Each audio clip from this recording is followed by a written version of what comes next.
Great Red Dragon is coming for more, so this might as well be the battle of our people's lives.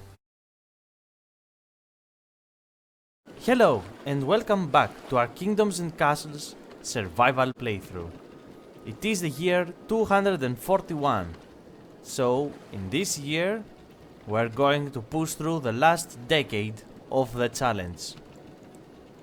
Here you can see our Kingdom of the Nightlands with its 1500 people and of course its experimental killbox. There are some walls under repairs from the last invasion.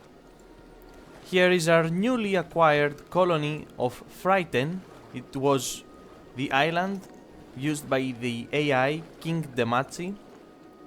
After he realized that he could not protect his people any longer, he decided to give to us this island.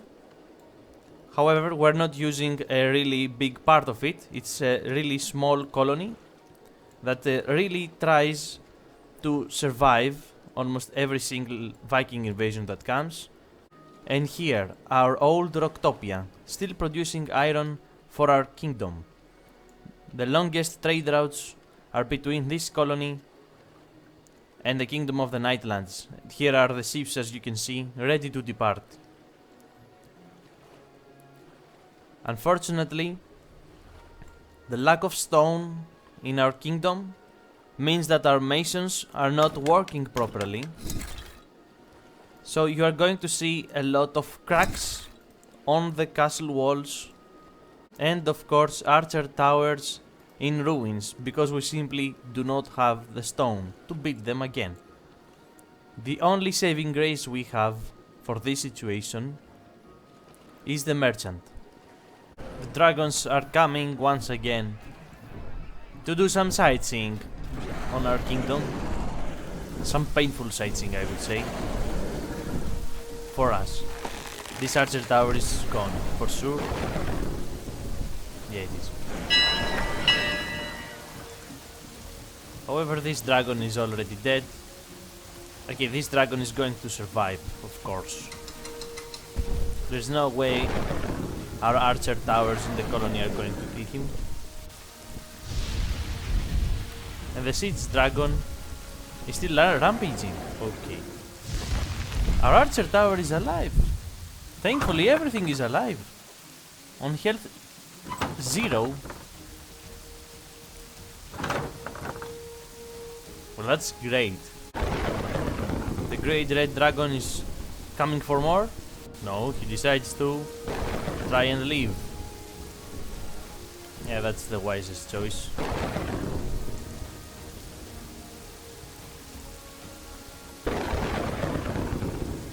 People can drown in this weather, this game.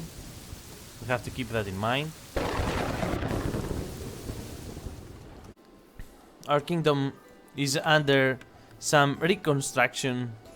A couple of gardens right here, and of course our new stone road being used as a highway, since most of the people are going through this specific road while working. And it's going to be connected, I'm saying this as I'm doing it, to the previous stone road that we had, since they are using this path for almost all of their working hours. And as you can see, we had for a little while the population maximum, but now because of the plague, people are going to die, of course. And here is the situation of our new colony Frighten. I am raising the walls one height up, every single wall, because we will have to be ready. There are more archer towers now, or at least there are archer towers under construction. We don't have a lot of wood, you have to keep that in mind. Well, it's the year 246. More people are coming to live in our kingdom. Now we're at maximum capacity. And of course, the Vikings are coming once again. I don't know if they are going to come again before the year 250. So this might as well be the battle of our people's lives. We will have to fend them off one more time, and this land will forever be ours. That's a lot of ships, especially these ships. Okay. Let's see where they're headed. Oh no, I know where they're headed. Is this really fair to our people of the colony Frighten?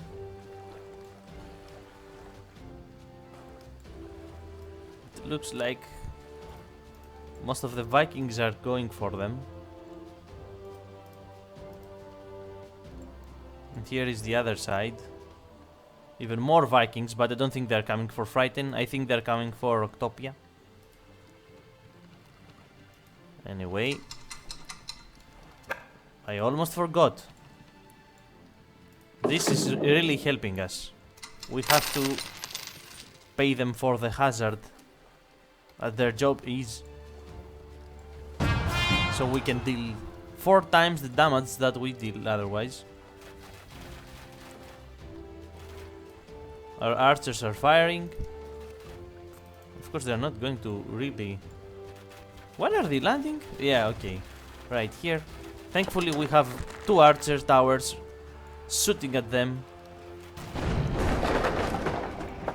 Of course I do not believe that we're going to prevent them from entering the colony. But we're sure going to try and cut down their numbers. All of these guys are going for Frighten. I thought that some of them were coming for Octopia. Apparently, Octopia is going to have an attack right here.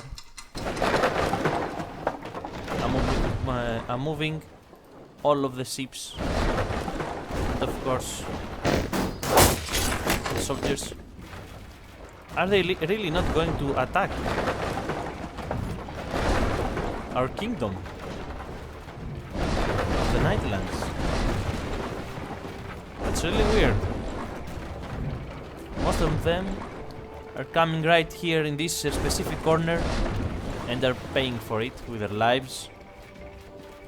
Our soldiers are on the shores doing a great job. They are streamlining basically. So I don't think it's going to be a difficult task to defend Octopia. From that specific side, at least. Their attack has stopped. I shall rebuild everything, of course. And check first, what does the merchant have for us? A lot of stone. Yeah, but if we buy all of this stone, we're not going to have money for the hazard pay. It's a trap from the game. Oh, this will be awesome. If they manage to... Yes, we did it. It sank with 2 ogres on it. That's really, really nice. Boom. Are they even trying?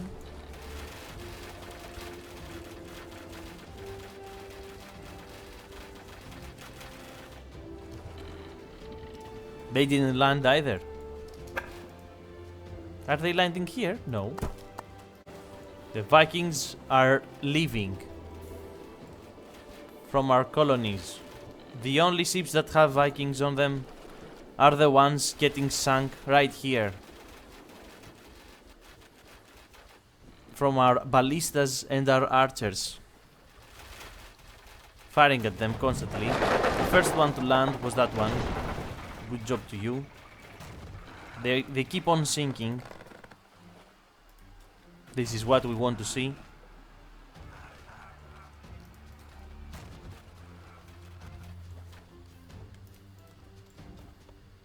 That's it. Our colonies have managed to repel the invasion of the Vikings. Unfortunately, we have no more money. I hope that the effects of the hazard pay are still in effect. Let's see. Yeah, it looks like they're in effect. Because we keep on getting some and then losing it back. So we pay them for a little while. It's time to cancel it now. I will say that we did it.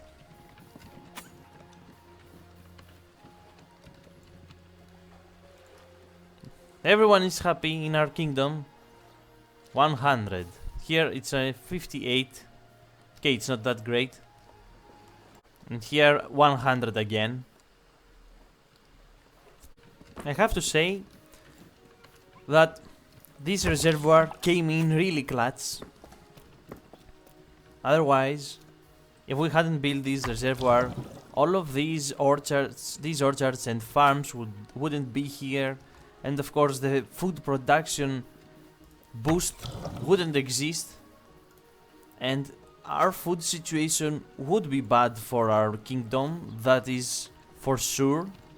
There's no way that we would be able to produce enough food. As you can see, plus 10 just from one farm. It's a really big number to produce from a single farm. From a single tile, actually. Because even as you can see, our orchards are all 30 and they are 4 tiles. So we are wasting space, basically, by using orchards in this area. But of course, we want to have a varied diet for our people.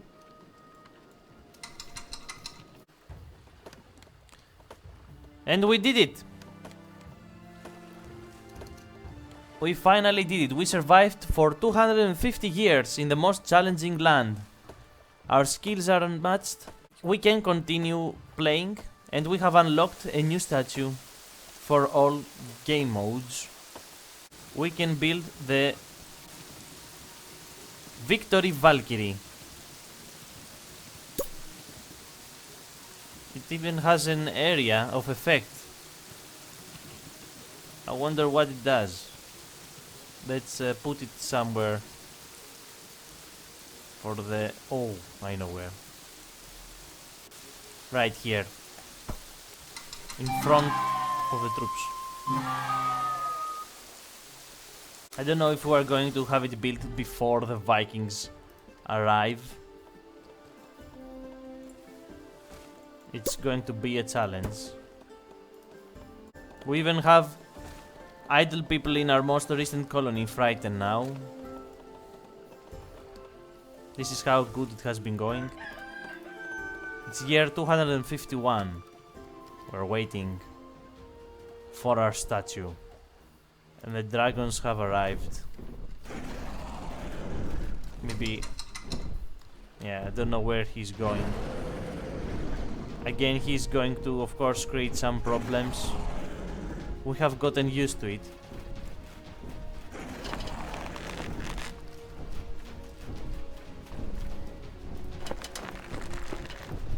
What is this dragon doing? Okay. Bye bye, Siege Dragon.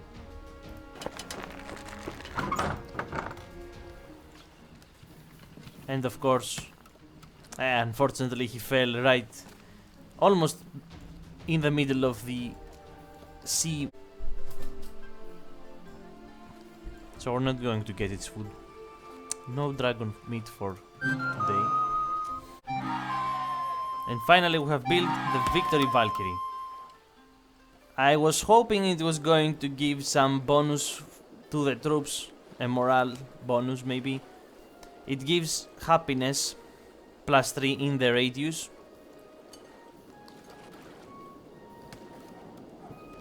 It's a nice statue. I don't mind having it here. I mean, it's for them. Thanks to these troops, we managed to protect our kingdom for many, many years. Maybe 100 years. And maybe more. I'm going to wait for the next Viking invasion to arrive right on time. Get the hazard pay up. The Chamber of War. Everything is prepared for them. An army of Vikings is approaching our colony of Frighten. 2 catapults accompanied by a couple of soldiers. 50 or 60, not a couple. They are coming to lay siege on our colony. Unfortunately for them, unfortunately for us, they are walking right next to the sea. And this means only one thing. Our archer transports can't shoot at them. And this is what they are going to do.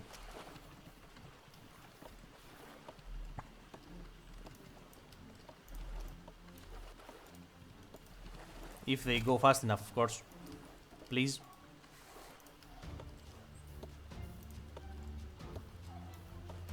They are taking their sweetest time. Oh, the Vikings are smart. They're trying to... Well, they're trying not to die, basically. Okay. That's new. Let's get the archers out of the transports. Oh, I'm sorry. Here they come.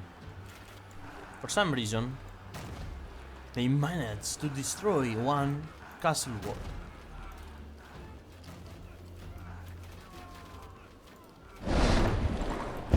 Let's get them.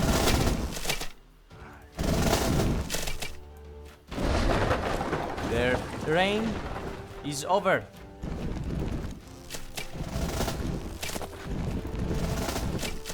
The Vikings are not going to do anything, of course. I'm going to land these archers in order to kill these catapults. I thought it was only 2 catapults. There are 5. Let's check also our situation here in the kill box. Everything is going splendid. The Vikings are dead. The only thing remaining are their catapults, slowly walking towards our colony, and of course, not reaching it. In that cheerful note, we are going to end our survival series of kingdoms and castles right here in front of our experimental kill box. Under repairs, you can see our kingdom of the Nightlands, its main food basket, of course, the forest that kept us going for basically the entire game. And right here, beyond the forest, starts first our hall of diplomacy and the war chamber with the archer school and the barracks right next to the cathedral, relatively newly built, our graveyard, and our most important stockpile right here, almost full for the entirety of the game. Our keep, upgraded, our town square, and after that, the entire city block. City block 2.0 blended in with farms and orchards, because the most important thing, of course, is food for people. And of course, we cannot live without seeing our colony, our first colony, Rocktopia, in its final form. Here are our soldiers, and of course our archers, helping us defend, and our newly acquired colony of Frighten, used earlier by the King Dimachi, the AI. Very well defended now, with of course its archers standing proud, because they are the main reason that this colony has managed to survive. I want to thank everyone for watching. I'm going to have the playlist right after the end of the video if anyone wants to start and watching from the beginning how it all started. And again, I cannot thank you enough for watching my first ever playthrough that I decided to record and post also on the YouTube. It means a lot to me. It is something that I wanted to do for a lot of time, as a hobby of course, and I like that there are some people at least that are enjoying me playing and talking, because sometimes it feels like I am talking to myself and it feels a little bit weird. I'm not used to doing it. Well, I was anyway speaking, because usually I play with my friends, but if you accept this, I'm not used to talk all the time for 2 hours constantly recording the game that I am playing. So thank you very much.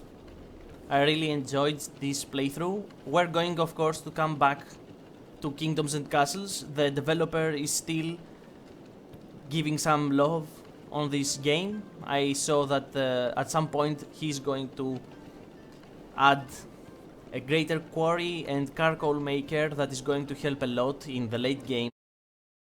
I'm getting a list, like Santa, and of games, and if and I'm going to make a post, and I'm going to let you, if anyone is interested, to decide what we're going to play next.